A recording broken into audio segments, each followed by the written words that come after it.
Chapter 21. Drifting. How long had it been since they started moving? Drifting. Days at sea with nothing much to do. Squall was definitely not meant to live a sailor's life. He couldn't handle just sitting around, laying in his bunk when he wasn't training because there was nothing else to do. All of the monsters had been cleared out of garden, but that had barely taken a full day with everyone around to help. The garden clones were going out of their circuits about the garden and seemed to have forgotten that they wanted to kill the headmaster. So that left everyone, even the cadets, available to put what monsters they didn't kill back in the training center. Oh, yeah. He still had to give his official report to the headmaster.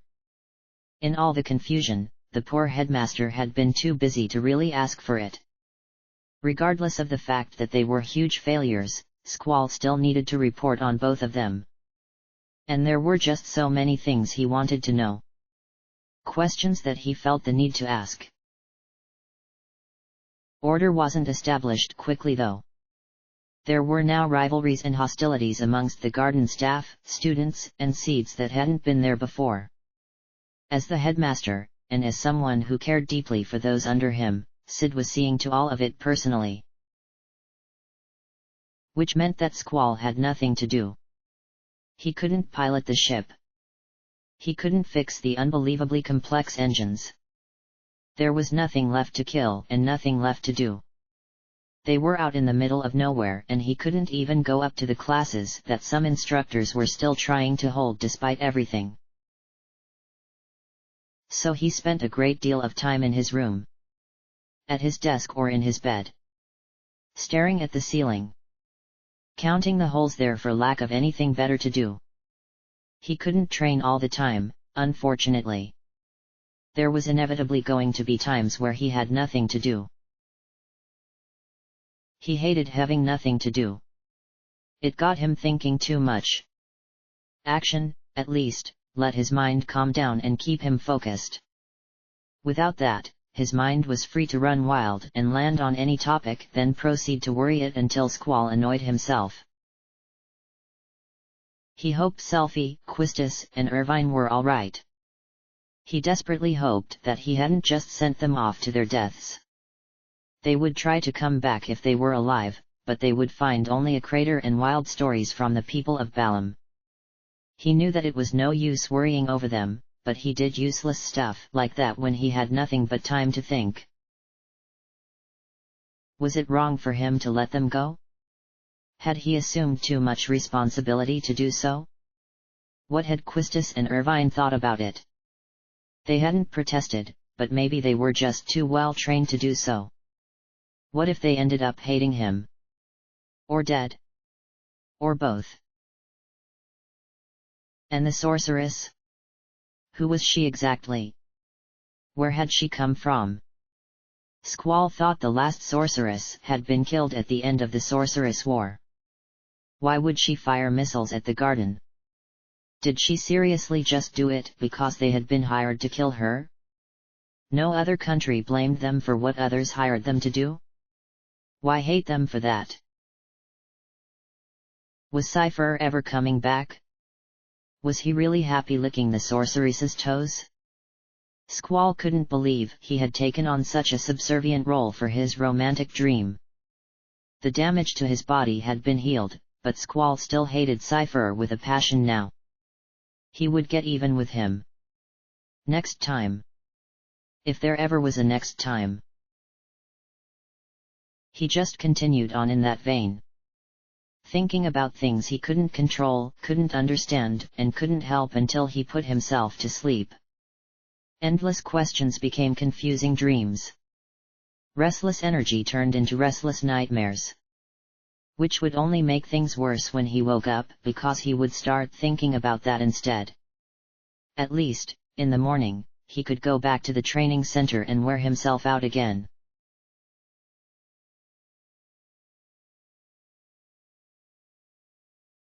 "3 days aboard a slowly drifting garden was exactly enough," Rinoa figured, for Squall to have rested up sufficiently. She had made sure to keep her distance in that time because she didn't want to disturb his chance to finally recover and relax. But she had heard yesterday afternoon from Zell that Squall's relaxation involved him fighting to exhaustion in the training center each day, then retiring to his room for the remainder of the night. He showered and ate in the communal areas, but he didn't really mix with others. Well, then, if he was healthy enough to fight monsters, he was healthy enough to deal with her. Early the next day, she stepped from the guest room assigned to her in the dorms with Angelo hot in her heels. He loved it here. Mostly because everyone loved having him here. There was apparently a no pets policy that she got to break simply because there was nowhere for Angelo to go. He would play and run around, often without her. Last she had seen, he was playing games with the underclassmen in the courtyards. Rinoa had apologized and promised to bring him under control when she found out. The seat instructor in charge of them had laughed however and begged her not to. The kids loved playing with him and he loved playing with the kids. Plus, his faster reflexes was doing wonders for their reaction times when it came time to play catch the pooch. Geez, was everything about training with these people. As Rinoa moved towards Squall's door, her dog was racing off to go play. She let him go because she planned on having some alone time, finally. With the aloof seed. She almost knocked. But she didn't want to give him a chance to send her away. Besides, she knew how early he got up. He was probably already awake. She just hit the release on the door and let herself in as it quickly slid open.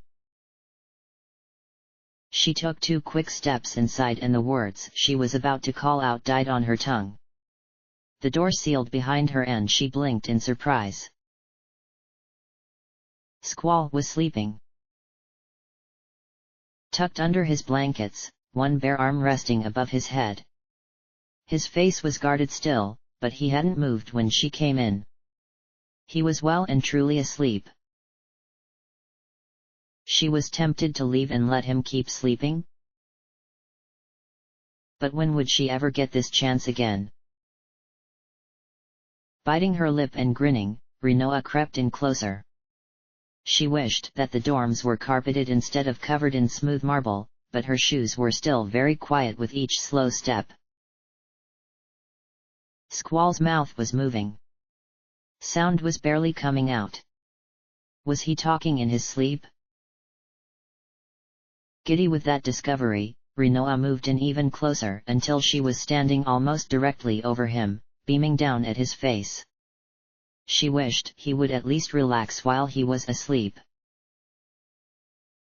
Hey? Rinoa's face flushed red.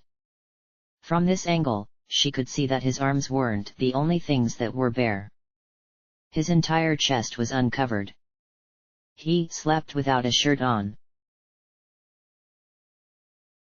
Rin? Oe!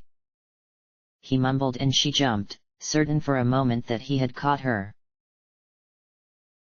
His head turned though, and he remained asleep. He was calling out to her in his dreams. That meant he was having dreams about her. Rinoa beamed, excited about the thought. That had to be a good thing, right? Rinoa! He repeated before growling. Get out! Her face fell and she rolled her eyes. Geez. Even asleep he was a meanit. "'S not safe," he continued, looking back up, breathing a little hard from the nightmare. Rinoa blinked then smiled again. Yeah, that sounded like something he would say. Her weight shifted and her shoes squeaked just slightly against the floor. It was barely audible. He struck so quickly that she didn't even see it coming, much less have time to react. Rinoa cried out as his hand suddenly snapped around her arm. He threw her down across her bed and the shadow of his body came over her. His fist was raised and she screamed. Squall! Squall! It's me! She held up her hands, begging him not to bring that fist down. Squall blinked a couple times and the sleep faded from his eyes. The automatic reaction to protect himself had moved him before he even realized what he was looking at. Why was Rinoa in his bed? She grinned when she saw himself come back to himself. Mostly because she got to see that fantastic chest of his held over her body. In his bed. Ah, the imagery. She didn't know if she was disappointed or relieved that he wore black pajama pants to sleep. Hey, she greeted as calmly as she was able as he looked around, trying to orient himself. Good morning, sleepyhead. I thought you would be up already. Squall released her and sat back, frowning. What are you doing in here? You didn't lock your door. Don't complain when people help themselves. These doors don't have locks, he told her dryly. Really? She sat up. Mine does. That's because you have a guest room. Seats and students don't get locks on their doors. Why not? Surprise inspections and sleep attack drills. You didn't answer my question. Why are you in here? Chuckling, Rinoa crossed her legs as she looked down Squall's body, drinking in the half-naked sight he made in his own bed. Oh, yeah. A girl could get used to that view. I came to see you, of course, she finally said, smiling. Imagine my surprise to find you still in bed this late in the morning. Squall, it's almost 8 am. You lush. But, works out great for me. You looked so adorable, sleeping like a baby.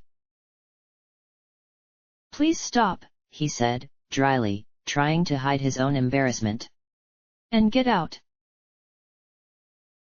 Instead of listening to him, she cast her eyes around. Her gaze brightened as she came upon his seed jacket hanging from a peg on the wall behind his bed. What's this? She grabbed it off the hanger and jumped up before he could stop her. Put that down, Squall said, throwing off his blanket to stand up. Continuing to ignore him, Rinoa twisted around. As she did so, she slipped her arms through the large sleeves. The jacket hung limp and long on her body. The tips of her fingers barely came out of the wrists, it practically smothered her in its size. But it smelled like Squall. And it was warm and comfortable. Giggling, she turned back and winked at the half-naked seed coming after her. Squall stopped in his tracks as he felt a punch to his gut. Damn it. Rinoa looked so damn good wrapped in his clothes. Her wide eyes as she fluttered those long lashes at him, tucked into his jacket, were too cute. Her fingers, barely coming out of the jacket, as she grasped at the edges tickled something deep in his gut. The fiery fist of desire clenched tight around his groin and he had to work to catch his breath. Take that off, he said, his voice rough. Why? She asked, twisting slightly. Does it not look good on me? He was so not answering that question. Because it is against the rules for non-SEED personnel to wear any part of our uniform. You'll get me in trouble by wearing that. Who's gonna see? We're safe here in your dorm with no one looking. She tried to dance away from him. Squall reached out to grab her. He caught the edge of his jacket but, instead of pulling it off of her, he accidentally jerked her body against his. Her hands came up to catch herself and her fingers got to stroke the hard expanse of his chest. And he was warm. He didn't have Shiva's power junctioned and his sleep-warmed body was so hot that Rinoa practically melted from the heat. She very nearly purred. Squall moved back quickly like he had been electrocuted. "Take it off," he repeated, looking away. When she didn't move, he continued. "Did you just come in here to steal my clothes, or what?" "No," she admitted, moving back and sitting on the edge of his bed. In his bed, in his clothes. Damn it, he wished he had a less vivid imagination.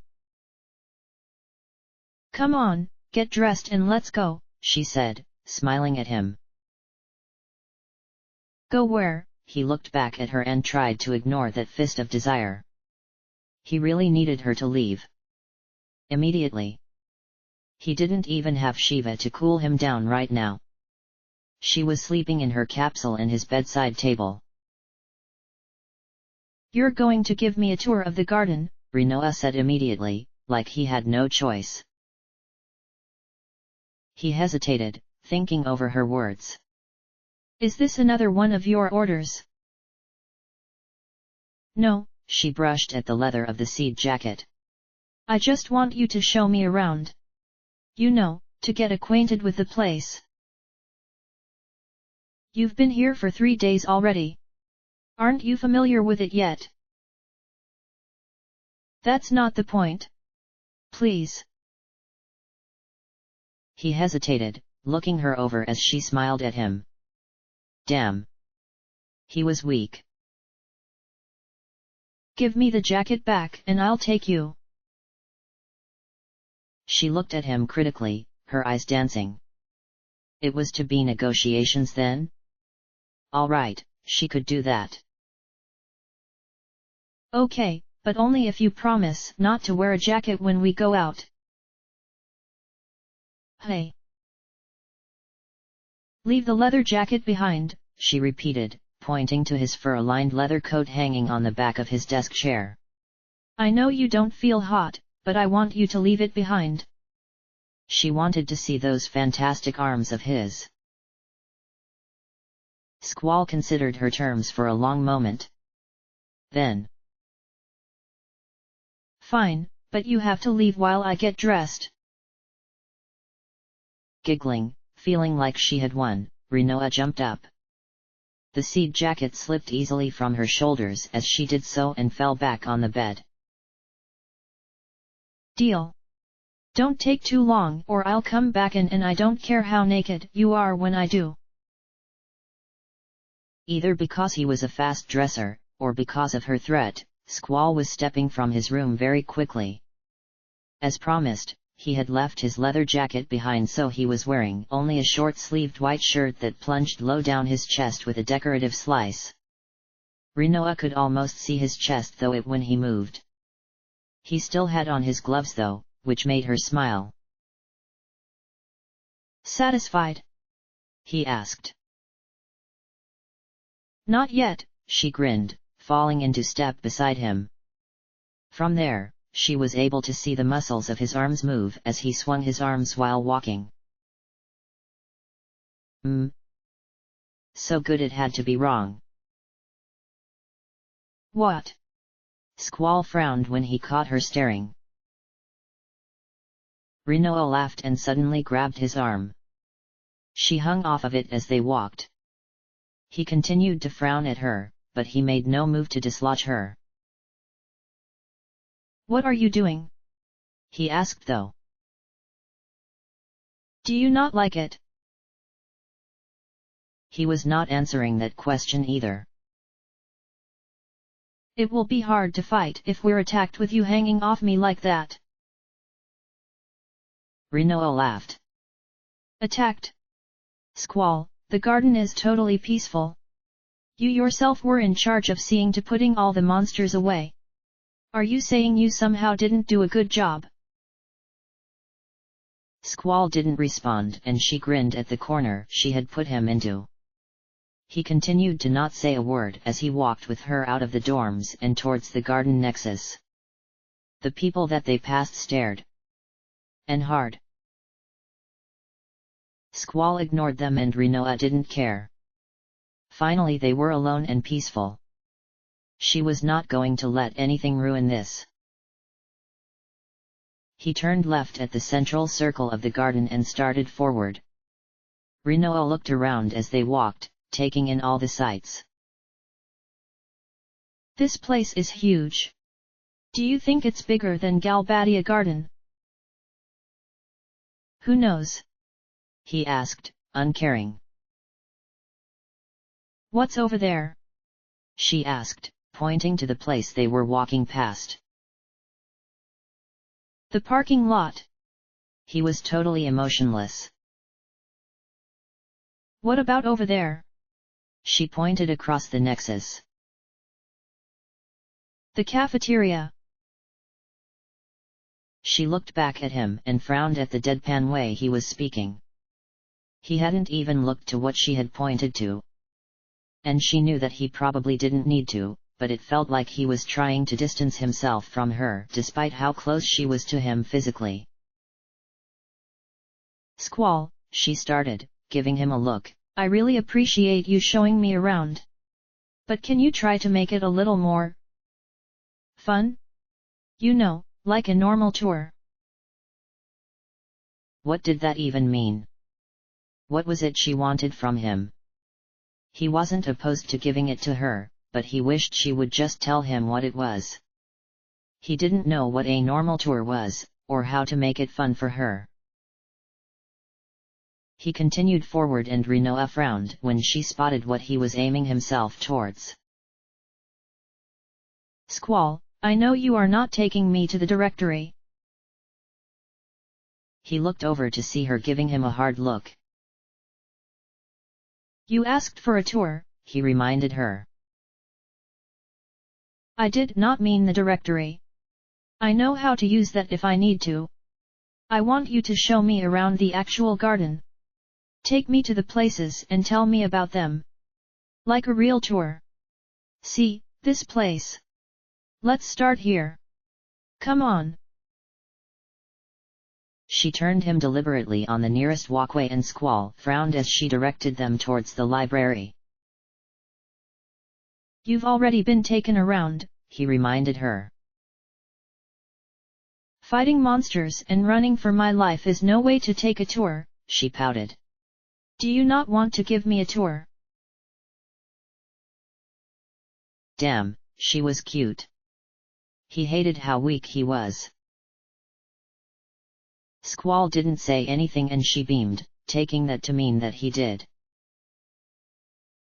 Rinoa hadn't walked into the library before. When Squall had searched it for the headmaster, she had been outside siphoning magic from the Grat's body. So this was the first time that she had actually come inside.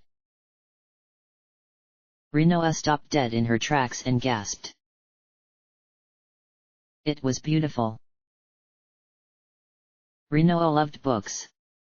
She loved reading. Squall's arm slipped from her grasp as she looked around quickly, trying to take in the glory of it all. Seeds didn't just appreciate combat. They also valued knowledge, and that showed in the amount of books stored here.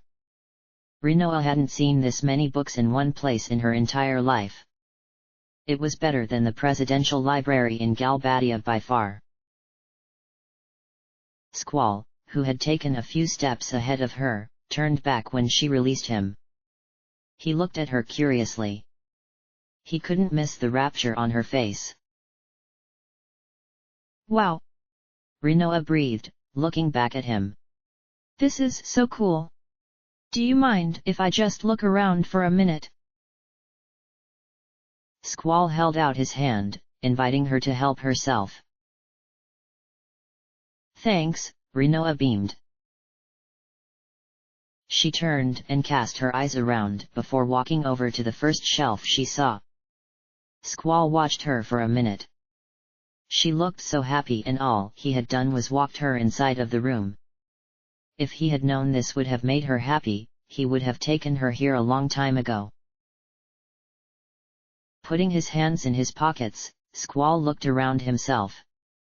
The quiet of the library was always so comforting. Though he was more inclined to be in the training room, he couldn't deny he liked the peace of this place. It was the one room where everyone was required to be silent. Looking over the books, wondering how long Rinoa would want to stay in here, Squall moved deeper into the stacks. He paused as he came upon the study desks. There was only one person back here at the moment. One thin, pale person with short brown hair and no fashion sense. It was her. That girl that had come to see him in the infirmary. Curious, he stepped forward. At hearing his footsteps, she turned. She caught sight of him and a bright smile lit up her face. "Hi, Squall," she whispered.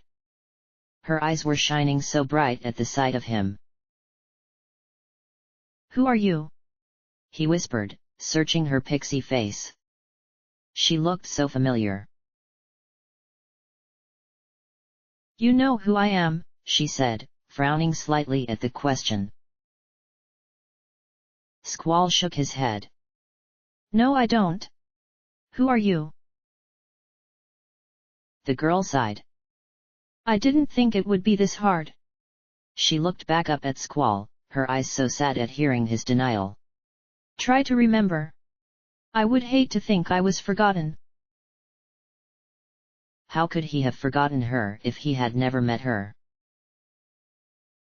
"Squall." He turned to look over his shoulder at Rinoa's cry. He looked back at the girl who was smiling at him gently, like she was just happy he was there. He took a step back away from her before turning to go back to where Rinoa had stopped. She beamed at him as he came around the shelf. In her hands was a book that she immediately waved in his direction. "Check it out." She laughed excitedly. "Do you know what this is?" "A book." She gave him a dry look at his sarcasm. "Yes, of course it is. But it's not just any book. This is the classic be-all, end-all of romance novels. The Sorceress's Night." The name caught Squall's attention and he reached out to take it from her. The title was emblazoned in gold across the top. Beneath that, there was a picture of a young woman in the arms of a man wearing full body armor, blood soaking his sword. Rinoa sighed as she looked at it. "It's the best. The story of a young woman who becomes a sorceress and starts to be corrupted by the power. The world turns against her, but this man here, he loves her so much that he becomes her knight and vows to protect her from the world." "Really?" Squall asked, turning it over to look at the back. "Uh-huh," she smiled, leaning her head against his shoulder as she took his arm again. "It's so sad." "Why?" "I don't want to spoil it for you. Just tell me." Rinoa sighed dreamily, looking back at the cover. "It ends with the people cornering her and the knight in the mountains, and he gives his life to save her so she can get away. She escapes and becomes a hermit in the Grandity forest and gives birth to his son." Squall frowned at her. "How is that romantic?" "Because he was willing to die for her," she pointed out obviously. "And that his love and sacrifice were able to negate the corruptive powers of the sorceress. And even without him, she never moved on. She loved him the rest of her life. It's a tragic romance." "That's stupid," he said coldly, and Rinoa frowned at him, offended.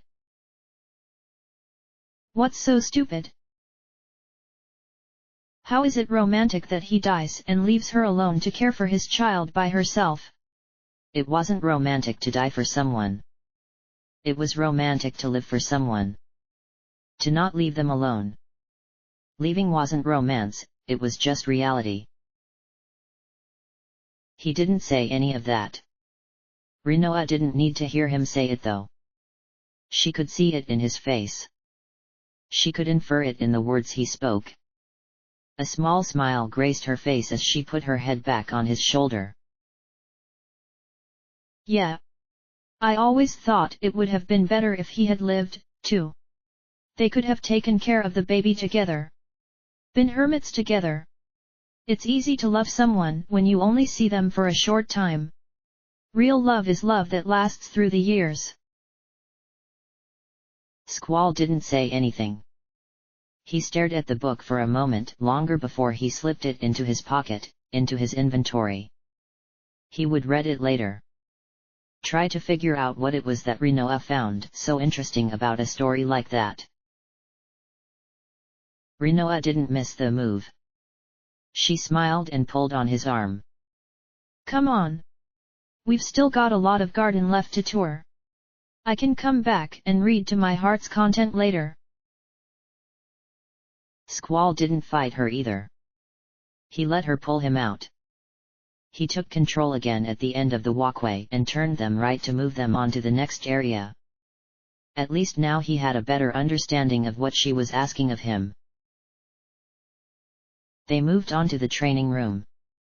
Though Rinoa was already familiar with it, she still looked around like a brand new tourist. He took her up to the sealed metal doors. He didn't take her through the gates because he didn't want to equip Shiva or pull out his gun blade at the moment. But he gestured around as she looked at the artificial forest with interested eyes. This is the training center, he told her. Or, as we call it, the monster's lair. The monsters are left to run loose so students can get a feel for actual combat. Cool, Rinoa admired. There's a rule about coming here alone. You're not allowed to. Training in the training center must always be done, at least, in pairs. Hey, you come here alone. Yeah, and I'm not allowed to. I get in trouble every time I'm caught. But it's worth it because I learned how to fight on my own. Rinoa looked thoughtfully over the area. There were no monsters near the electric fence, but she could hear them calling out to each other in the far trees. So can I come here to get better? Of course. But not by yourself. You have to have me with you. Rinoa grinned over at him. You specifically? All right. Squall realized what he said too late and he looked away. Or Zell. Or any seed, really. She grinned. The damage was already done. He sent her a grin. So eager to train, are you? Want to go a few rounds? Rinoa laughed and shook her head. You know, I can just imagine you doing that on a first date. You're such a romantic, Squall. Who said this was a date? He asked, raising an eyebrow at her with a grin. Who said I was referring to this as a date? She countered, smirking. Squall frowned at her. When had she gotten so smart anyway? Come on. Let's go if you don't want to fight.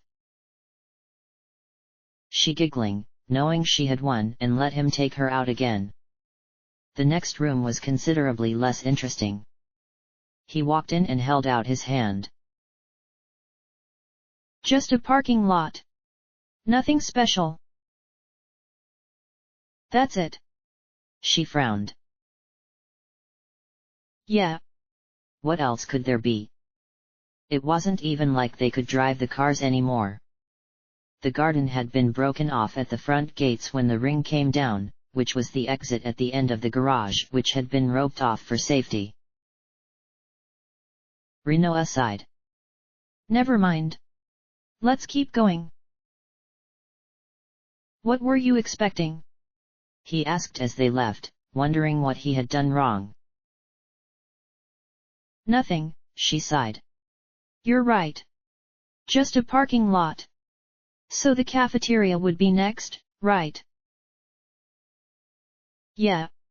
She still looked disappointed, and that didn't sit right with Squall. What exactly had he done wrong there? Across the nexus, the two of them walked into the cafeteria. There were more people here.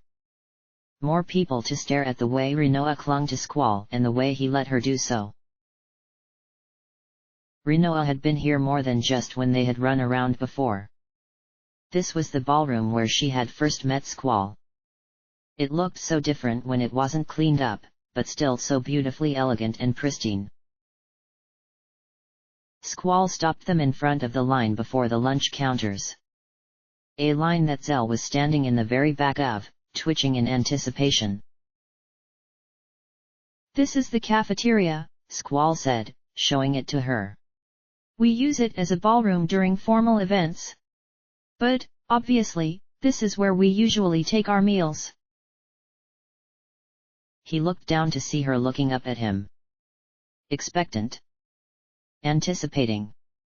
She wanted more. She always wanted more from him. He cleared his throat and continued, trying to think of what else there was to say.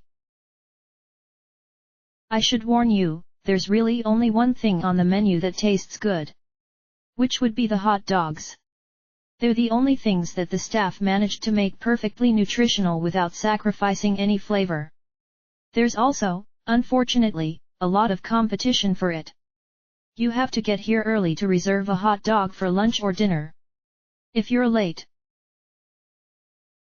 Sorry, we've run out of hot dogs today, the apologetic lunch lady called out. No. Zell's cry from the front of the line caught their attention. They looked over to see him slumped down across the counter like a man defeated. That happens, Squall finished, indicating to the dejected Zell as he turned away. He took a few steps before he noticed the two of them standing there. He flinched. Oh, hey guys, he waved, trying to appear nonchalant. No luck today, Zell? Rinoa asked, holding in her laughter. I can afford to skip a few meals, he shrugged. Been starting to pack on weight anyway. What are you two doing here? Squall's giving me a tour. Oh, really? Why didn't he just show you the directory? Squall gave her a look that said see, and Rinoa rolled her eyes. What was it with these people and not wanting to have a little pointless fun? Not everything had to be about practicality. Guess I'm gonna go to the library, Zell sighed. The library? Rinoa tilted her head. Zell didn't seem the type to hang out there. Yeah, that girl who works there always has snacks on hand, Zell grinned. How do you think I got a secret stash hidden away in my room? I'm gonna go see if she can get me something. Grinning, he started walking away. So much for skipping meals, Rinoa laughed. So, I guess since they're out of hot dogs, I'll have to get something else to eat. What do you recommend, Squall? The curry. Rinoa frowned. The curry? But everyone told me that stuff is hot enough to set your tongue on fire. Exactly. Burns out all your taste buds and you can no longer tell how anything tastes. Makes finishing your food easier if you can muscle past the pain. Rinoa started laughing and Squall looked at her, confused. He had been completely serious. He couldn't possibly be as amusing as she made him out to be. What's so funny? He asked, almost annoying. It felt like she was laughing at him now. You're just so serious, she sent her bright smile at him. Like this is life or death kind of stuff. It just seems kind of odd. We're only talking about cafeteria food. Squall glowered. What was with her? You're the one who asked me to show you around. Rinoa looked surprised. Oh, I'm sorry. You don't have to get mad like that. I wasn't making fun of you. I think it's kind of cute. Squall felt his eye twitch. Cute? He didn't think anyone had ever described him as cute. In fact, he was quite certain that he didn't at all like the sound of that. Cute was for puppies and babies. Rinoa was cute. He did not want to be cute. Rinoa tilted her head, watching him curiously. Aside from the twitching of his eye, he didn't really react to what she had said. Somehow though, she could just tell it didn't sit right with him. She beamed and reached out to take his arm again. Come on, Squall. There's still a lot of garden left to see. He let her lead him out and onto the next area. This is the quad, Squall said as they walked down the steps. Mostly it's just an area for students to hang out. Selfie's trying to set up the garden festival here. Her stage was kind of busted up when the garden started moving though. The wreckage of it hadn't seemed to discourage anyone though. The quad of the garden used to open up outside to a courtyard. Since the garden began moving, most of that had been chopped away, leaving only a long balcony that someone had tried to rope off. However, since it was now beachfront property, it was the new hotspot for people to come hang out at. Rinoa breathed out a sigh of delight when he walked her close and let her see the ocean spread out all around them. Someone was fishing off the side. One cadet had dug up a guitar and was strumming it gently. There was a group of friends playing triple triad. A couple against the wall was staring dreamily out at the water, holding on to each other. Selfie was right, Rinoa let out a sigh. This place really is different from Galbadia Garden. Everyone here just seems so much more relaxed. Yet, your garden consistently keeps putting out better warriors. Why is that, do you think? Who knows? Squall shrugged. He was still kind of stinging at her serious cute comment earlier. Maybe it's because you're more relaxed. Rinoa kept walking them forward until they were leaning against the rail with the others. Squall put his arms on that rail, looking out at the water. Rinoa didn't release his arm though. She still kept hers intertwined with his. They got so many looks by the people around them that it was starting to make Squall uncomfortable. What exactly were they so interested in anyway? It's a great view, don't you think? She smiled at him. It was water. Who cared? Sure. Guess you're not interested. She looked back at the ocean. This is my first time on the open sea like this. I knew the ocean was big, but it seems almost infinite all the way out here. Squall said nothing. How long do you think we're going to drift like this? Who knows? Yeah. I guess if there was an end, we would have found it already. Rinoa sighed, looking back towards Selfie's stage, then to their arms wrapped around each other. I hope Selfie and the others are okay. Do you think they're okay? I don't know. Yeah, I know, but if you had to guess. Squall looked over to her. What was with that question? He didn't know. He couldn't know. At the rate they were going, it was likely they might not ever know until they just realized one day. They were all trained to the highest degree, he finally said. If there was a way they could have used to save themselves, I'm sure they would have done so. Wow. What? He frowned at her surprise. That almost sounded comforting, she laughed. Cold and clinical, yeah, but comforting. It almost sounded like you believed in them. There's the chance that there was no way to save themselves. You can't escape everything and they're not invincible. Yeah, that sounds more like you, Rinoa laughed. I'm going to think they escaped. Don't get your hopes too high. Why not? It'll hurt less when they're disappointed. When? Rinoa frowned at the finality of his tone. That sounds a lot like bitterness, Squall. It's the truth. Yeah? Well, you be dour and grumpy, and I'll be upbeat and hopeful. And we'll see which one of us is right in the end. She didn't understand. She hadn't yet experienced that crushing disappointment of having reality slamming down upon you.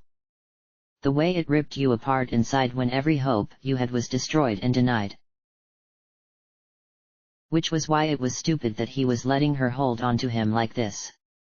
It was completely foolish that he kept bending to her will and allowing those big brown eyes of hers to manipulate him into doing things like this chore. It felt good now, but that would only make it hurt worse later. Listen to them go. What? Squall looked down to see Rinoa had rested her chin on his bicep and was staring at him. Listen to them go, she repeated, reaching up to tap at his forehead. He caught her wrist in midair before it could connect and she laughed. I can just hear the gears in your brain going. You have to drive Shiva crazy with that constant thinking of yours. What are you ruminating about so much, Squall? What does it matter? He released her hand and she took hold of him again. It matters to me. I'm curious. Well, you're going to be disappointed. Instead of being put off as he would expect, as he would hope, Rinoa grinned. Her eyes sparked with the thrill of the challenge and he nearly groaned. This woman was going to be the death of him, he just knew it. Come on, he pushed back from the rail. We've got one more stop on the tour. One more. She lifted an eyebrow as he turned them back to the stairs. What are you talking about? We've still got the entire second floor. There's nothing but classrooms up there, Squall frowned. You see one, you've seen them all. Yeah, and I haven't seen one yet. So you have to show me that. And then we're going to go eat lunch together. After which, you and I are going to go to one of the courtyards and I'm going to force you and Angelo to work out this animosity thing you've got going. Got it all planned out, do you? Squall asked dully.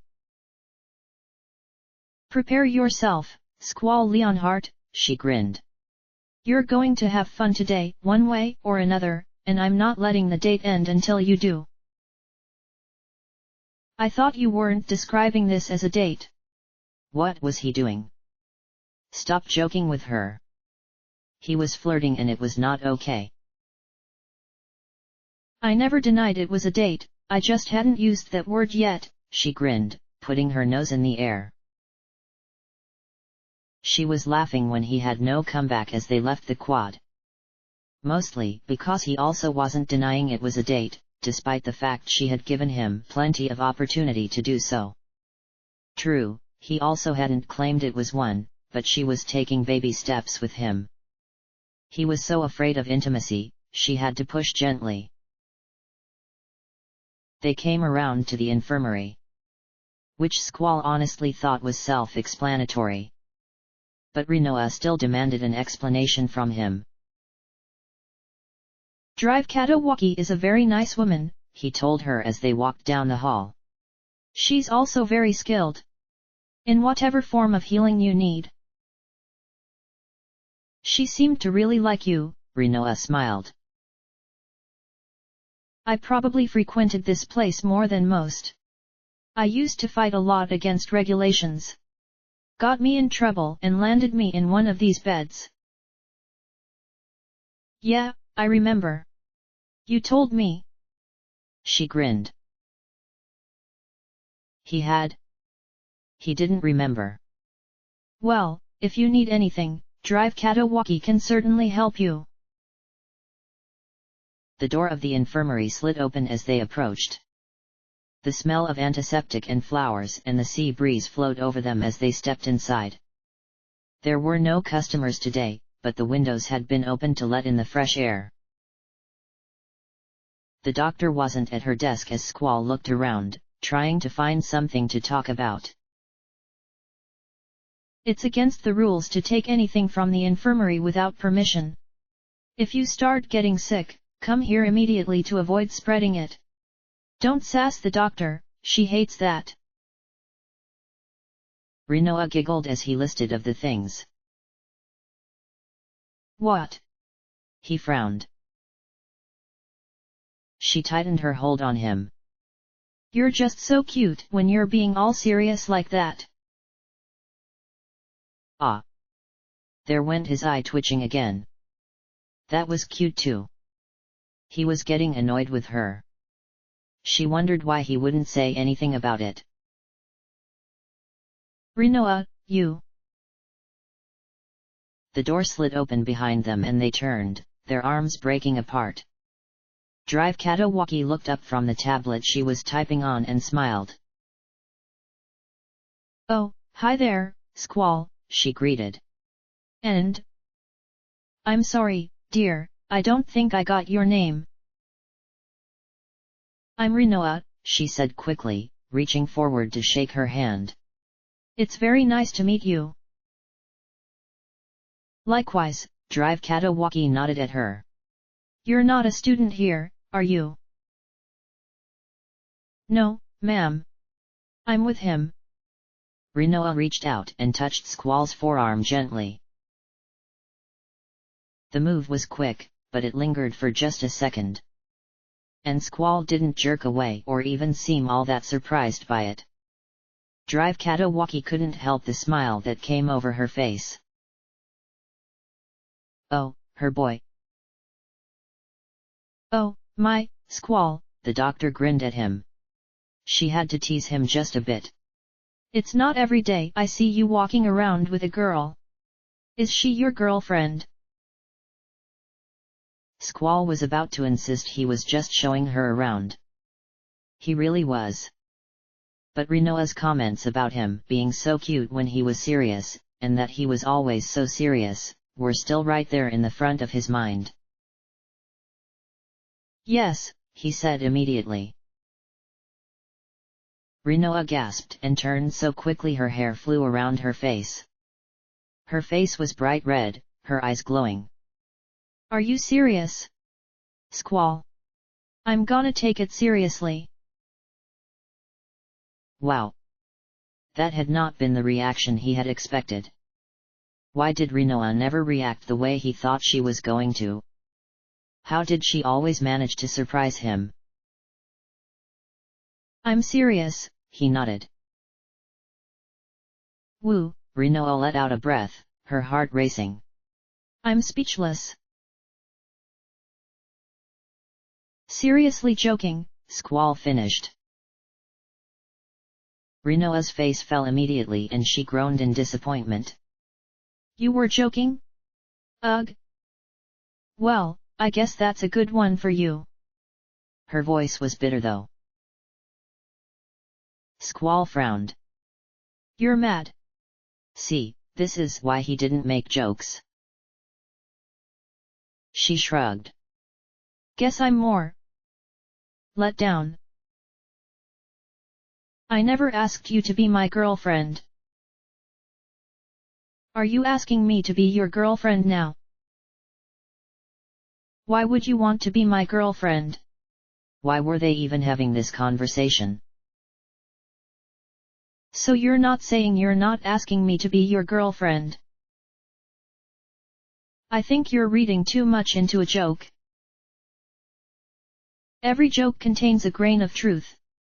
And it was a poor joke anyway. You just said it was a good one. A good one for you. Laughter turned the two bickering teens away from each other and back to Drive Katawaki, who they had quite honestly forgotten was still standing there. "You two are quite cute," she said, and Squall's eye twitched. There was that word cute again. Was it the lack of jacket? Why was everyone throwing that word at him today? He didn't like this new trend. Rinoa, however, was smiling at the compliment. "By the way," Drive Katawaki looked at Squall. "Do you know where Headmaster Sid is?" Squall shook his head and Drive Katawaki sighed. "That man works entirely too hard. Well, if you see him, can you tell him to come and see me?"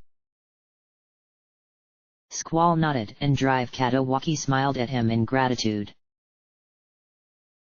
Not wanting to be in her way, Squall started to lead Rinoa out of the infirmary.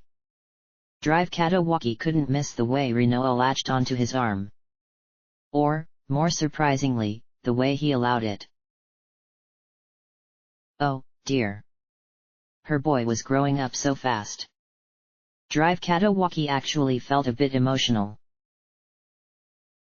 "I believe the second floor was our next stop." Squall looked down at her as they walked back into the Nexus. "Yup," Rinoa beamed. "Then we can get lunch/breakfast. I just realized we didn't eat this morning. Seems like something a good tour guide should have seen to." "Well, no one ever accused me of being good at this." "Oh, you're doing fine. Except for the forgetting to feed me part.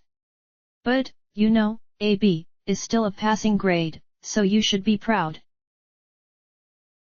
"AB? Oh, what's wrong?" Rinoa laughed. "Never get AB before?" "Yeah, I did. Once." She laughed at him, at his completely serious expression. She could tell he hated it, but he was just so cute. She clutched his arm tighter, a smile breaking wide over her face. And, yeah, he had made the bad girlfriend joke. But at least it proved that the word was on his mind. Baby steps, Rinoa. She wasn't going to break through that barrier in a day. But she had the feeling that, once she did, Squall was going to be an entirely different man. There was no way a guy as distant as he was would get attached and not stay attached. She was going to have to earn it, but once it was hers she couldn't imagine she would be able to lose it. "You know, I hear that guy fishing in the quad is selling his catches," she told him as they came around towards the elevator. "I bet we can buy one instead of having to eat that nasty cafeteria food." Squall looked like he was considering it when a garden clone suddenly rushed towards them from the elevator steps. He didn't look like he was in a good mood. The clones never looked like they were in any kind of good mood. "Public displays of affection are forbidden in the garden, or did you forget?" The clone snapped at them, annoyed. They didn't get a chance to respond, aside from Rinoa tightening her grip and giving him a glare. "Student ID number 41269, Squall Leonhardt." "Yes." Squall raised an eyebrow at him. What did the clones want now?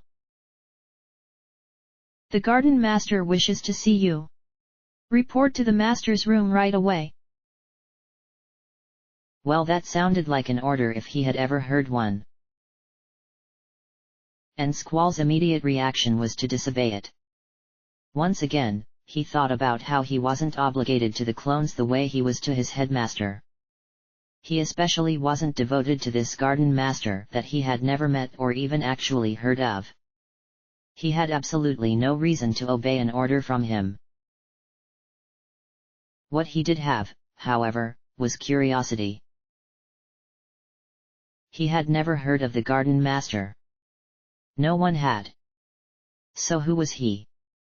Where was he? What was he after? Why had he turned on the headmaster? The questions burned in him and he found himself dearly wanting to know who he was. "Where is the master's room?" he asked, earning a look from Rinoa. "Take the elevator to level B1, the clone said immediately. "You have permission." Just like that, the clone started walking away. Squall looked after him, then glanced towards the elevator he had indicated. "Squall," Rinoa frowned at him.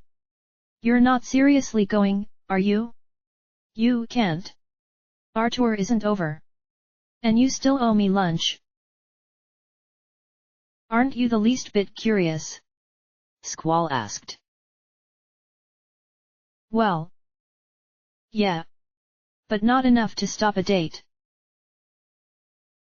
"When did this become a date?" "This was always a date." She stomped her foot, releasing his arm. "Squall, can't you disobey an order, just once? I know he's the garden master, but I don't have to obey orders from him." She blinked, surprised. "You don't?" "No, I don't know who he is. I've never even met him. And I'm not inclined to give my loyalty to someone whose face I've never even seen." "But aren't you a seed? Isn't that what you do anyway?" "No, I give my skills to the holder of the contract. Which is different, because loyalty is not a skill. And since I'm not contractually obligated to him, and I've never sworn myself to him, then I don't have to obey an order he gives me." "Wow!" Rinoa breathed. "I can't believe I'm actually hearing you say that." "I'm not a mindless drone," Squall frowned at her. "No, I know. It's just weird. I'm gonna go see the garden master." Squall reached up and pulled off his necklace and handed it to her. "Here, my ID chip is in this. You can connect it to your PDA and use it to buy whatever you want at the cafeteria. Or buy fish from the guy at the quad. Whatever." "Whoa." Rinoa grabbed his hand instead of the necklace. "You're going alone? You said you didn't want to go." "No, I said I wasn't ending a date for him. Which still holds true." Rinoa reached up and slipped the necklace back over his head. "Now let's go down there together and romantically deal with whatever it is he wants. It will probably be incredibly dull," he warned as she stepped back. "Then I'll play footsie with you or something to pass the time. I don't care. I am not ending a date for him. Now then, escort me." Rinoa held out her arm expectantly, a haughty look on her face. Squall almost grinned as he reached out to loop it around his elbow. She was an empress in full form as she walked, strutted, towards the elevator on his arm. When Rinoa was forced to do something she didn't want to, she acted like it was her idea all along. He respected that. The two of them moved towards the elevator together and hit the call button. Rinoa didn't release him until they were already inside, but she stayed close to him. Squall reached into his pocket and pulled out Shiva's capsule. He broke it open and absorbed her and her magic together. "What's that for?" Rinoa asked curiously. "You never know. The garden master is clearly a hostile force." She chuckled. "A night watch when one isn't need, multiple escape routes at any given time, and a deep-seated paranoia. Tell me, is this a seed trait or a U trait?" "Who said they were exclusive?" Squall returned. Rinoa laughed, and then, only because he had done it first, she reached into her own pocket to mimic him and absorb Diablos and Carbuncle. The two of them took their places in her head and Rinoa frowned, reaching up to scratch where Carbuncle liked to settle. Something wrong? Squall asked as the elevator touched down. Not really, she hedged. More like uncomfortable. Carbuncle is sweet and all, but he just feels like wrong. Somehow. Like he doesn't fit. He probably doesn't get along with Diablos then, Squall explained. Not all GF like to share, and they especially don't like to share with GF who have contrasting affinities. I held Ifrit in my head once and it was painful because of how basically opposite he is of Shiva. Rinoa hummed thoughtfully as they stepped out.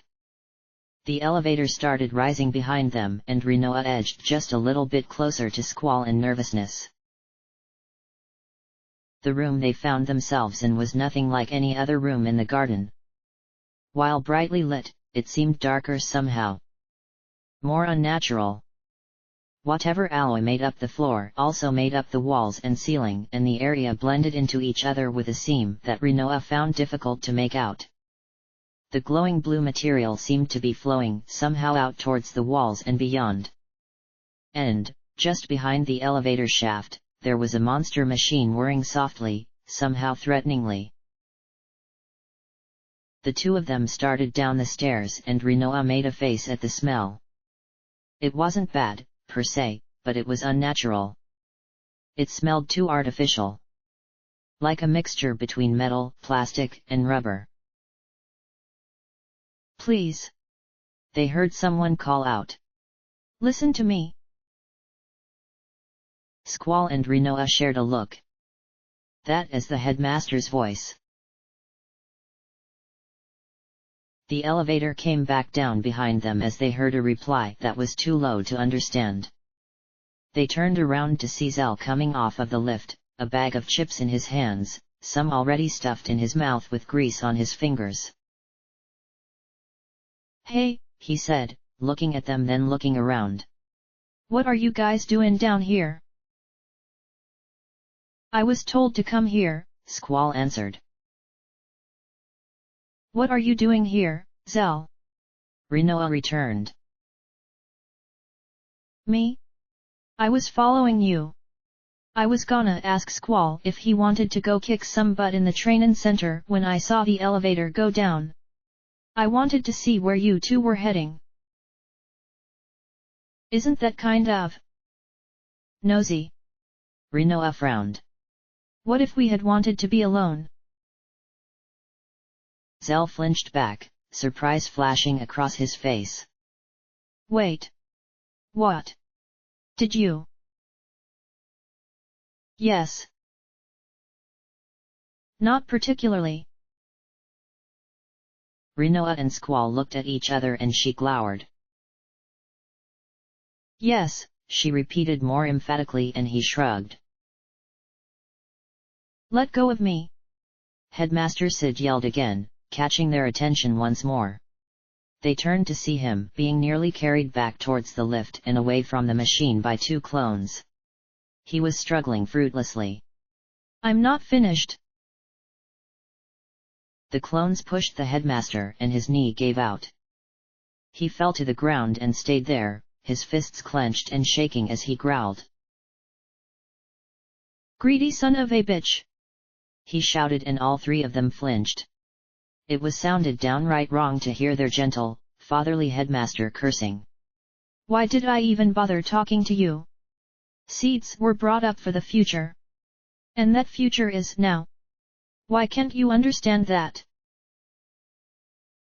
The clones turned and walked away, dismissing him without word.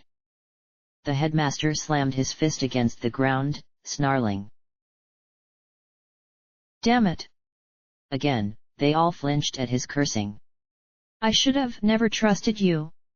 I wish I could go back 10 years to tell myself you're nothing but a money-grubbing son of a bitch. Flinch. Then I could raise them all properly. The headmaster still wasn't standing and, worried, Squall stepped in closer to see if he needed help getting back up again. His footsteps alerted Sid and his head shot up and around. His face first paled then reddened in embarrassment and shame. Squall! Did you just hear all that? Squall supposed he could have said no. Try to spare some of the shame. But he wasn't one to lie like that, nor soften a blow. Besides, his headmaster was allowed to be human. Yes. Sid sighed and pushed himself up slowly, brushing off his knees. I'm embarrassed. I apologize for that display. But, sometimes even old men like me lose their tempers. What are you doing here? I was summoned, Squall said calmly. Sid made a face. You don't have to speak with him, Squall. In fact, I think I'd prefer you didn't. Is that an order, sir? The headmaster sighed. Always business with you, my boy. You know, not everything in life is about orders. Squall said nothing and continued to stare at him until the headmaster shook his head. No, that wasn't an order. You're free to speak with him if you wish it. I won't stop you. Just remember though, you don't have to follow any of his orders.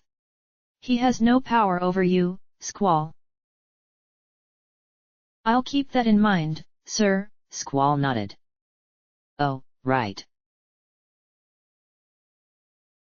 Sid started past him and Squall turned quickly. Sir, I still have to give you my report.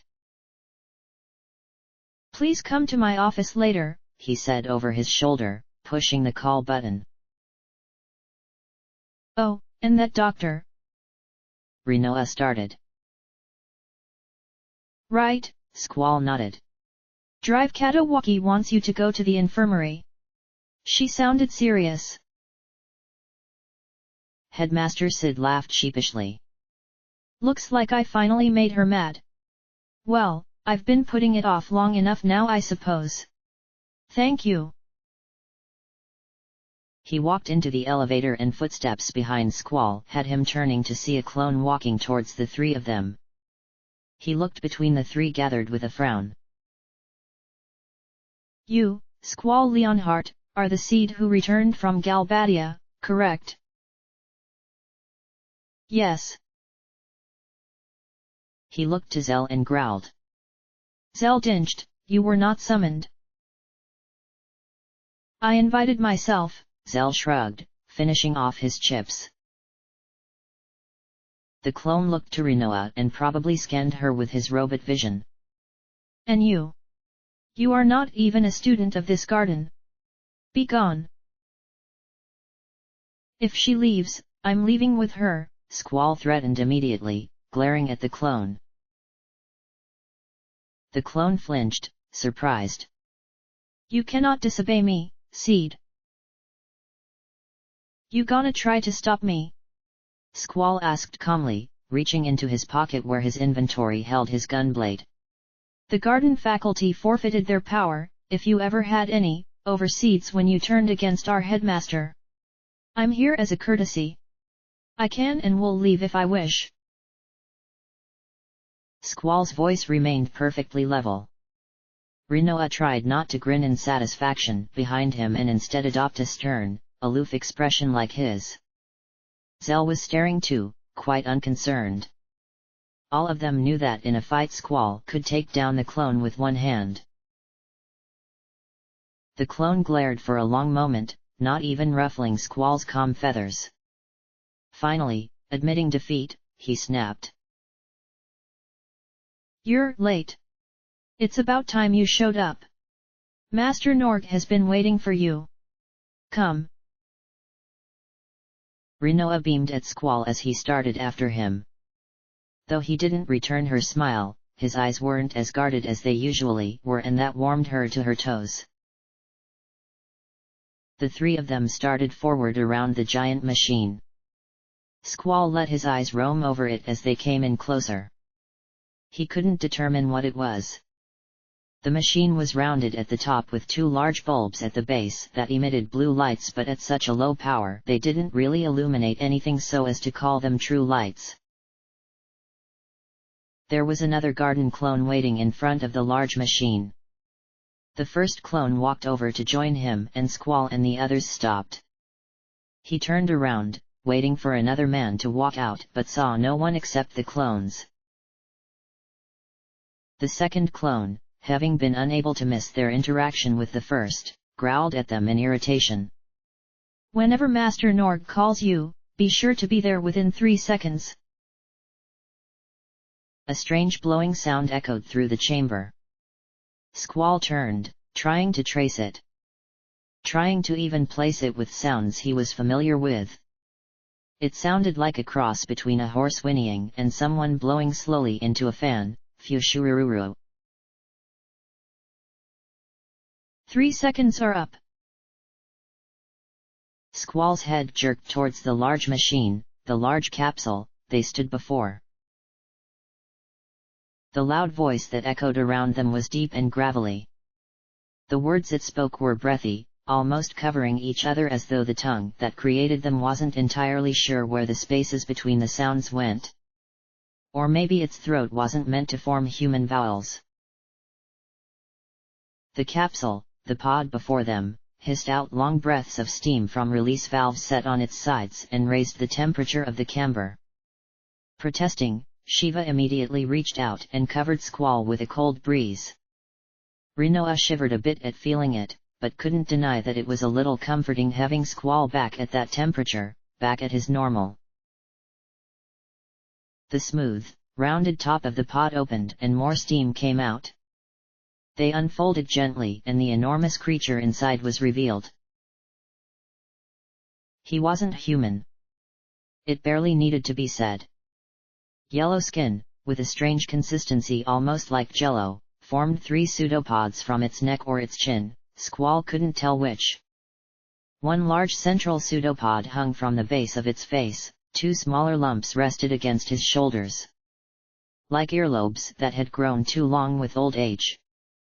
His mouth, wide and set just above the large central pseudopod, had no teeth, but also didn't look like it had ever housed them. He had no nose to speak of and incredibly tiny, beady eyes that were entirely sea foam green with no whites or iris to break the bright color field. He breathed out again, and the pseudopod from his neck warbled along with that same sound again, Fushurururu. Large hands, with incredibly long fingers, lifted from the controls of the pod and rested on the outer rim.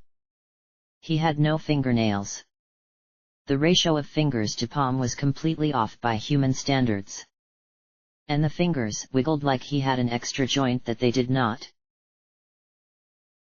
This was the Garden Master? The proclaimed proprietor of Garden? The force that hid beneath their school then tried to command the student body like he had the right? They knew nothing about him. He wasn't even human.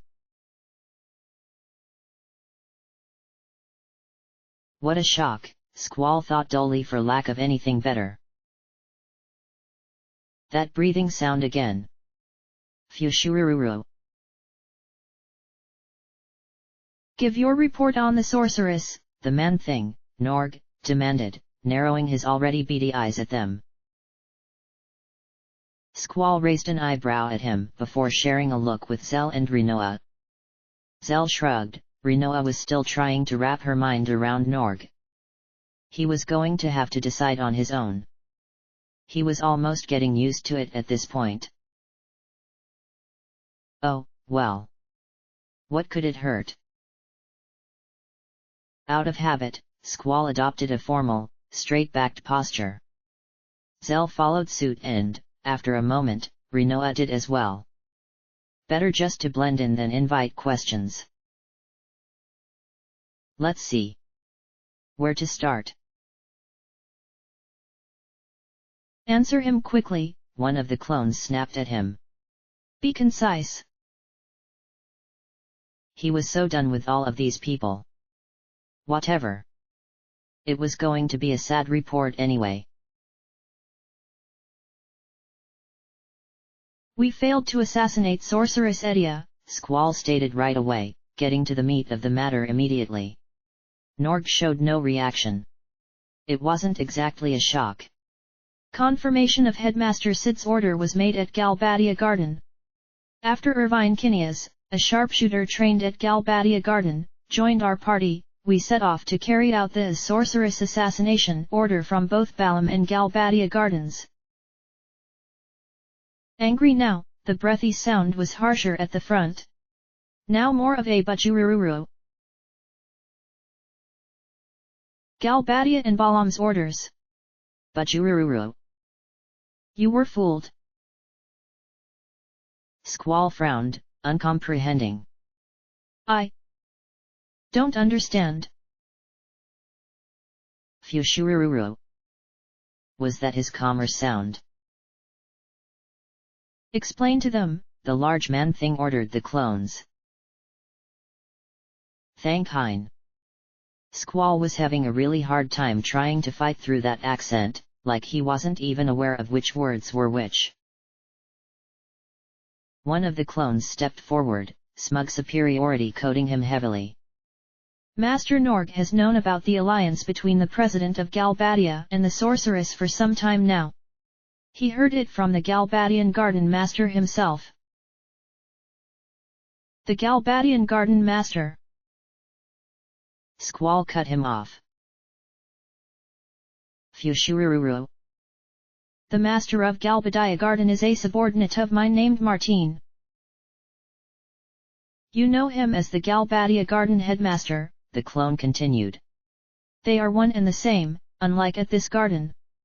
The sorceress and garden, all gardens, are closely connected. That is why the sorceress will try to gain control of all gardens, or see them destroyed.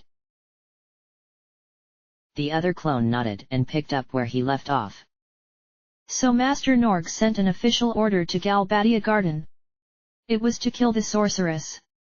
An assassination was thought to be the best means. To be carried out by Galbadia Garden operatives alone. However, Bajururu. Was that his angry sound? That's why Weasel Martine used you instead as a last resort for the assassination. He gave you that order to place the blame for the attempt on me. That bastard. The room shook with his rage as his voice rose in volume and his massive fists slammed against his console. Squall didn't much care about that.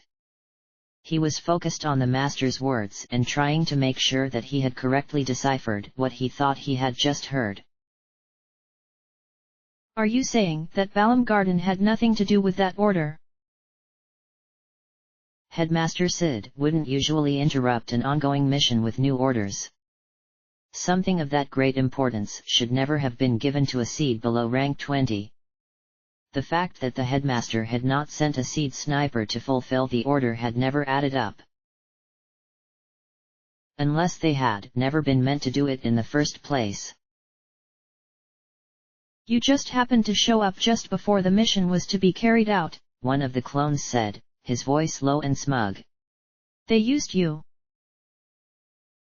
Then the fight. The imprisonment. The torture. It had all been on stolen orders and lies. Misappropriated seeds and blind obedience. The inner turmoil boiling within Squall must have shown on his face. Despite his years of discipline and cool detachment, knowing that everything he had done, everything he had endured, had been for nothing, was a harsh punch to the gut. Rinoa's hand, so warm and alive against his, broke him from the spell. He looked over to see her staring at him with wide eyes. The implications had not flown past her head either. But Squall turned slowly back to Norg, Rinoa still holding onto his hand. The operation failed. The sorceress is still alive and she. The sorceress retaliated, the clone finished when Squall trailed off. Just as we suspected she would. Not against Galbadia Garden as intended, but against us. You don't need to tell us that it was the sorceress who ordered those missiles to be launched. That is without doubt. So something had to be done to calm the sorceress's anger, the second added. The smug one, grinning at Squall hungrily from under his hat. Something? Squall shook his head, not liking the sound of that. Wait a minute. That's just. In order to do so, the smug clone continued over him, we needed to hand over those involved in the assassination of the sorceress. That began with you. You should not have tried to escape prison. You should have stayed there like a good little seed. You should have allowed yourself to die. To be tortured. Squall shivered at the memory of the pain. Ripping through his body. Scorching his nerves. Shattering his mind. Stealing his very will to live. Rinoa's fingers weaved through his, gripping tighter, trying to pull him back from the brink. That wasn't enough, of course, the smug clone continued. We needed to do more. We had to show her, prove without a doubt, Balam Garden's sincerity. But Jurururu. It sounded like he was laughing at them now. Offer the seeds head on a silver platter and pretend we obey the sorceress. Let her have their obedient lives so the rest may live. That is what seed is good for. Wah! Squall's breath left him in a rush. He couldn't be serious. No. That wasn't what seed was for. They were willing to die for the cause, yes, but before that, before anything else, they were willing to fight for the cause. Why aren't we standing up to the sorceress? Squall demanded to know loudly. What about all the training we endure every day? What good is it if you throw our lives away? The blood. The sweat. The pain. Years. His entire life. Crafting. Honing. Turning himself into a living weapon to fight the battles no one else could. What good is it? He whispered fiercely to the ground, shaking his head numbly. His eyes raised slowly, crackling frostily with his riled power. We are not worthless things to be discarded at your whim. If she is a threat, we should be fighting her. If she comes against us, then we should raise the seed army against her. What did you say? Norg growled angrily, as though annoyed that Squall would dare be a being with his own thoughts and feelings. I don't want you all to become machines. You lost to the sorceress. Quit your whining. One of the clones shifted nervously. You know, Headmaster Sid was saying the same thing. Hey. Smug clone looked at him nervously. But Jurururu? Yeah. It was his mad sound. The two clones jumped then ran away when Norg slammed his fists down against his console again. It was a wonder the machine didn't break. Squall's hand tightened on Rinoa's, drawing strength from her. Reminding himself that, if the assassination contract was a fake, hers was not. She was still real and still needed him. The things he had done, he could say, he had least done for her. Sid! Norg shouted, angry at his name. That idiot Sid was too much of a coward to dispatch seed to kill the sorceress. I had to act. And now that you have failed, this garden will be done for unless I prove myself to the sorceress. My garden. It will all be over. Squall snarled at him, his finger itching on the release button of his inventory. Shiva's power had begun turning his breath to fog, the air around him started frosting over. Rinoa shivered in his grasp but didn't pull away from him. That idiot Sid! Norg growled. Has he forgotten that it was I who put up the money to establish garden? He would be nothing without me. I wanted to offer the sorceress Sid's head along with the seeds. I ordered the students to find Sid, but they sided with him. Slam. Down his hands went again against the console. Bachururu. Bachururu. Disloyal traitors. This is my garden. No. Squall snapped at him, furious. No. It was their garden. Their home. Squalls and Quistuses and Zells and even Ciphers. This was their place. The place that molded and made them. The headmaster who cared for all of them and knew them by name. Compared to this hermit who barely spoke their language, was it any wonder that they had sided with Sid? Squall was not a machine. He was not a mindless thing blindly obeying orders. He wasn't Cipher, licking the boots of those superior in rank to him. If he was subservient, it was because he wanted to be. If he followed an order, it was because he had chosen a career where it was a necessity at times. But he would give his life only to those people who would never demand it of him. Sid. Rinoa. He wasn't just a tool to them. He wasn't something to be killed when it outlived its usefulness or sacrificed for their own gain. He was a seed and this was his garden. This garden master, however, was not his. And Squall would gladly and readily break the chains he bound himself with to deny him. It's not just yours, Squall growled, the air freezing with his words. Bajururu. Laughing again, but angrily. Then whose is it? Does it belong to Sid and Edia? Does it belong to that pathetic man and his witch bride? Squall started, not just at the slur for sorceresses, but at bride. Whose bride? The headmaster's? His witch bride? Surely he couldn't mean.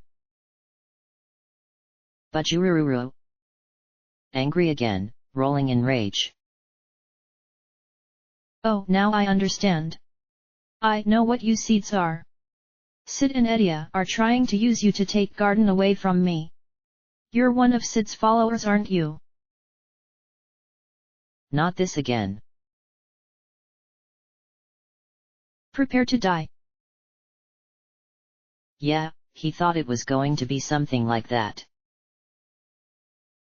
Instead of annoyance or boredom at hearing the familiar threat, Squall felt only a rushing sense of pride and purpose.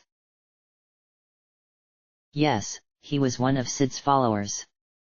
And for that man, the man who cared for every person here personally and who would never sacrifice them for his own life, Squall would gladly lift his blade at any time. Squall jerked his hand out of his pocket, away from his inventory. His gun blade and sheath flew out along with it into the air where they turned in place. Squall took it neatly by the handle and sliced it sideways, throwing off the heavy sheath and sending it flying. Zell, who was never without his weapons, lifting his fists with a snarl of steam. Squall! Rinoa cried out a warning, jerking back. She didn't have her weapon today. She hadn't thought to bring it because she couldn't imagine she would need it. She had only Diablos in a capsule in her pocket. The pod hissed again as it sealed shut around Norg, closing him off in a protective cocoon of metal and magic. And Squall allowed it. He wanted to rip it open. He wanted to destroy that pod and dig the creature hiding within it like an oyster from a clam. He wanted the pleasure of showing him a seed's power. With no other option, Rinoa popped open Diablos's capsule and let his power sink into her. She felt his curiosity as he learned their situation from her thoughts and senses. Then he chastised her for ever being without her weapon. Well, At least she still had her magic. You cannot fight a sorceress. So I will attack you with magic. Norg announced, the lights on his pod flashing to yellow. You can't possibly match a sorceress for magic skill, Squall grinned at him. I will show you the power of the seeds you so easily dismissed. This is our garden, and we will see you dead before we allow you to take it from us. Norg growled from within his cage and Squall heard a rumbling as the first spell came out. The pod was designed with old technology. Squall realized now that its size wasn't simply to accommodate Norg's large stature. This was an outdated magic storage and release system. The same kind that had been miniaturized and put into armor by SDR engineers long ago. The first spell Norg cast was Fira. Zell jumped in front of Squall and Rinoa and caught the blast neatly in his hands. The burning flames only served to further his own strength and stamina. He absorbed the energy and smoke sizzled from his palms as he let out a long breath of steam. That's what I'm talking about, baby. He charged. His sparking fist came up as he jumped at the pod. He came down, leaving a trail of smoke behind him, and his fist penetrated the metal body with a sizzle of melting steel. Squall lifted his blade and aimed it at the hulking mass. Zell jerked his fist back, molten metal clinging to his forearm, and backflipped away. Squall let out a shot of freezing ice that erupted in the hold he left behind. The heat shock cracked the metal. The ice flower burst through the circuits. And when Squall shot a second round, the flower shattered and the shards sliced through metal and wiring with ease. Bajururu. Diablos, Rinoa reached into her GF. Thunder. As the ice was melting quickly back into water, Rinoa's electricity spell shot through the hole and fizzled the electronics. The lights on the pod started dancing erratically. It hissed again and the pod doors looked like they might burst open for a moment before settling back in place. Norg roared and they heard the machine coming to life again. The wind that began kicking up at their feet made Squall curse. He turned his gun blade upside down and buried it deeply in the floor. Before Rinoa could ask what he was doing, he reached out, grabbed her, and jerked her close to him. The wind was getting stronger now. Standing too far from them, and unprepared, Zell was quickly lifted from his feet. Squall and Rinoa were elevated as well, but with his sword in the ground and his hold on her, they just floated there as wind buffeted them. Tornado. The king of wind spells. The harshness of the magical storm around them threw Zell to the roof, spinning and pelting him with whatever wasn't tied down. Things were hitting Rinoa and Squall as well and she cried out. The wind itself, tearing at them so harshly, was hitting their skin so hard and fast that the friction rubbed them raw. Then, just as suddenly as it started, it dissipated again. Zell came crashing down to the ground and landed with a loud crunch on his hip. He gave a cry of pain as Rinoa and Squall, thanks to his quick actions, fell down on their knees from a much more reasonable height. Zell! Rinoa cried out. My dem hip! He roared, rolling. Cura! She threw out the spell he had forgotten about in his pain. Squall jerked his gun blade out of the ground and sprinted forward as Norg's machine charged another spell. Squall slammed the tip of the blade deep into the hole in Norg's pod. He jerked on the trigger of his gun blade and the explosion of ice outward enveloped him in its sweet embrace. It also erupted forward into the machine, tearing through its already damaged parts. The inside of Norg's pod was kept at a high temperature and humidity. Whether it was for personal comfort or a necessity of his species, Squall neither knew or cared. The important thing was that he was immune to the cold and Norg was not. Blizzara! He shouted, pulling the trigger a second time. The humidity accumulated inside the pod started freezing over as great spires of ice erupted through the very systems of the machine. You should have died like a good little seed. Blizzara! The second wave of ice encased Squall completely as it pierced so deeply through the hull that Norg could feel it in his bones even in the safety of his capsule. You only need to obey and submit to being used and discarded. Blizzara! This is our garden.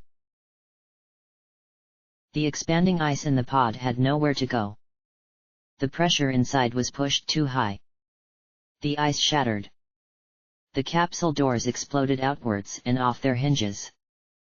Snowflakes danced from Squall's breath as the room was washed in the freezing might of his fury. He jerked back his gunblade, a shower of icicles falling with it, as he backed up. Norg was thrashing in his pod as the cold hit him harshly. Not just cold. Snow. Squall's anger coupled with Shiva's power had brought snow to the room. It was falling everywhere but over Zell. Ifrit's fire in his veins melted the snowflakes as they got near, turning them to steam as they hit his body. Damn you seeds! Norg roared, trying to orient himself past the cold. He glared at them through his sea foam green eyes. This is my garden. I won't let you do as you please. And we won't let you dismiss our lives as meaningless, Squall returned coldly, calmly. Demi! Rinoa cried, throwing out her magic at the garden master. Norg cried out as his own weight threatened to crush him.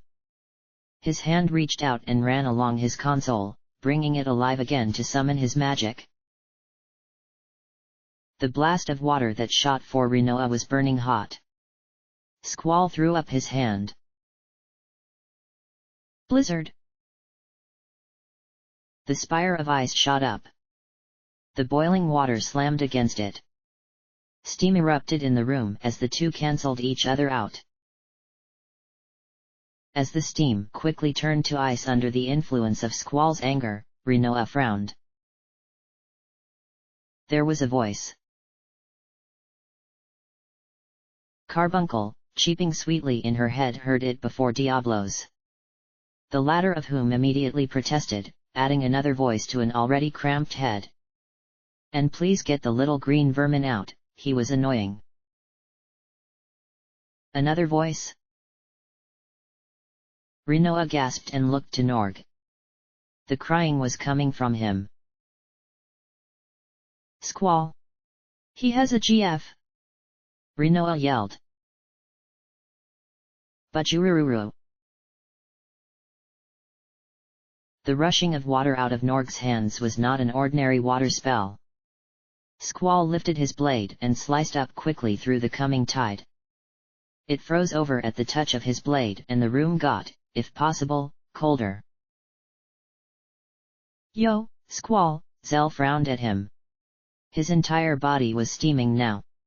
I know you can't feel the cold, and admittedly I don't think I can either. Rinoa, however, totally can. Squall's eyes turned to her. Looking at her past the shelf of ice he had created leading back to Norg, who was trying to burn through it with a Fira spell. I'm okay, Rinoa promised, smiling. I like the cold. The words trailed off as the air suddenly got warmer around her. There was a breeze around her body now. But, unlike squalls that brought cold to his body, this one was pushing away the chill. No, more like Shiva was pulling it away to keep her from icing over.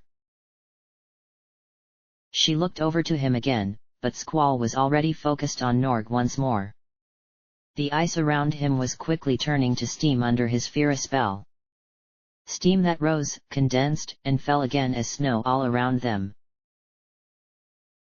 Zell, Squall said to him softly. It's dinner time. Zell grinned and started stepping backwards. Wretched seed! Norg yelled at Squall, slamming his massive hands down against the shelf of ice. It splintered under his touch, but it didn't melt away. I lost to a sorceress once, Squall told him, owning up to his defeat without shame. But I know now what to expect from her. I can train myself to be able to defeat her. Because that's what seeds do. Anyone can fail once. But I won't fail again. You are trying to destroy what's mine. This garden is mine. The students are mine. Your lives belong to me.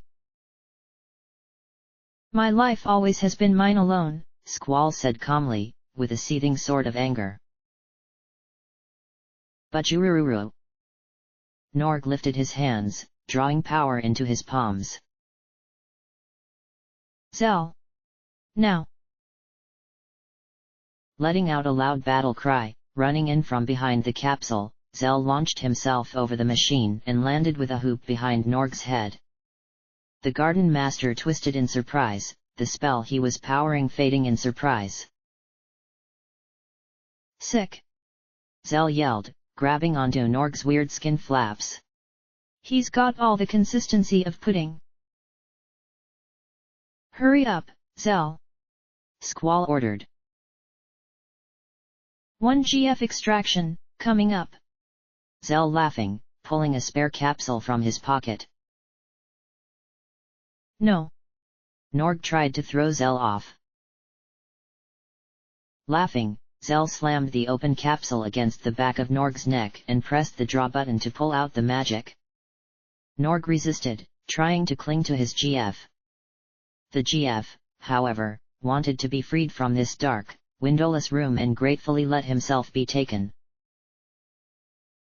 Thanks. Zell flipped himself up and over Norg's face. He closed the capsule with one hand as he planted his feet against Norg's lack of nose. He pushed off with a blazing flame, scorching Norg's skin in the process.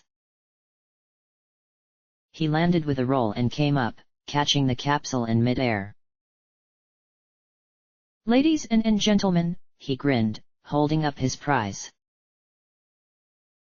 Norg, crying out in pain, beat the fire from his face. He reached out for the controls on his capsule blindly. The snow that had fallen around him had melted from Zell's presence and he encountered water on the precious electronics. Renoa! Squall ordered. Thunder! She struck immediately, calling down the bolt on Norg's pod. The shock spread through the water, through the system, into Norg himself. The Garden Master thrashed helplessly against the magic and pain. Squall charged. He jumped at the base of the pod and launched himself up. He came down, point first, and slammed his gun blade through Norg's chest. Dark brown blood sputtered from the wound as Norg suddenly stilled. Afraid now to move. Squall leaned down closely, digging the gun blade slowly, cruelly deeper, and whispered. Don't forget, Master, that seeds are paid to kill. I have no qualms about ending your life. In fact, this is probably the first time I would find it a genuine pleasure. Squall planted his boot against Norg's body and pushed off. He flew backwards, landing hard on his feet as more brown blood erupted from Norg's new wound. Shaking, the Garden Master grasped for the gaping hole on his chest. He was staring at Squall, his beady eyes wide as he tried to push himself as far away as his pod would allow. Fushurururu. Trembling. I can't. Norg gasped, hitting desperately for a button low on the console. I'm afraid of you. No. Why me? The last, selfish inquiry faded away as Norg hit an emergency button on his capsule.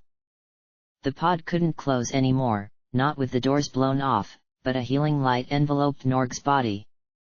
He hid away inside of it, trembling with downcast eyes. Squall stepped back away from him a few paces before turning to go retrieve his sheath. He bent down slowly and picked up the discarded item. As he slid the length of his blade into its home, the snow falling down from above slowed to a halt. He clicked the blade back in place and the magical chill in the air snapped. The temperature began rising again. Zell was staring hard at Norg. Well, at the blue sphere of magic surrounding him. Norg's body was hidden completely behind the healing spells. So, what in the hell was that? He finally asked, turning to Rinoa. She shrugged, just as confused. Forget about it for now. Rinoa turned to Squall, his back to her, frowning. Forget about it? I can't believe you said that. I think what just happened is really serious. We can't just dismiss it. What's the point of talking about it now? Rinoa and Zell jumped. Squall had raised his voice in the past, but never before had either of them heard such raw emotion bound up in the tone. His hands clenched on the handle of his gun blade, on the long end of the sheath. His shoulders were taut and his eyes were downcast. But, Squall, Rinoa stepped forward. You don't know what's going on either. He snapped, still refusing to turn to them. He was breathing hard now, like he had just finished a marathon. When he spoke again, his voice was softer, like he was speaking to himself. This is crazy. I don't know what's going on anymore. I feel like a helpless puppet being manipulated in some major scheme. Rinoa and Zell shared a look. They had never heard such despair in his voice before. Like Norg's words had really gotten to him. Setting her jaw, Rinoa walked forward. Her hands hesitated just for a second before she reached out and touched his back gently. His muscles jumped, but he didn't pull away. Rinoa moved just a little bit closer, resting her head against his jacket. She wondered if she threw her arms around him now if he would accept the comfort she offered. Squall, she said softly. He didn't respond. She repeated herself, stronger. Squall. What? His voice was rough, ragged, like he might have just finished screaming. Isn't it you who says there's no point in worrying if you don't anything? Rinoa ran her hand gently along his back, caressing him as much as she dared. We don't know if what he said was truth. We don't know if it was the whole truth if it was. Right. Yeah. So? Let's go find out. She reached out to take his arm, to turn him. He didn't and she ended up coming around to face him. She had to stifle a gasp at the amount of raw emotion on his face. Partially hidden by the bangs that had fallen in front of his eyes, but undeniably there. His eyes, unguarded, were a raging typhoon of storm clouds. The hard clench of his jaw was taut like steel and the despair etched into his features spoke of one learning of the futility and meaninglessness of life itself. Rinoa didn't try to stop herself. She reached up and took his cheek in hand. The muscles underneath were hard and uncompromising. He didn't pull away from her, but the chill of his skin wasn't welcoming to her touch. We don't know anything yet, she told him, trying to pull his head up. So, let's go find out for sure. Let's learn the truth, the whole of it, before we make a decision. She didn't know what decision there was to make, but it felt like the right thing to say. He needed to focus on something and she needed to pull him from his depthless thoughts. Finally, after a long moment, he let out a shuddering breath as the shields came back over his eyes. His face evened and softened back to his normal calm expression, and Rinoa was almost sad to see it go. It was the first time she had ever seen Squall so open and honest. But that tormented expression wasn't what she wanted from him. Yeah? He nodded slowly, lowering his gun blade. I'm going to go see the headmaster. End of chapter.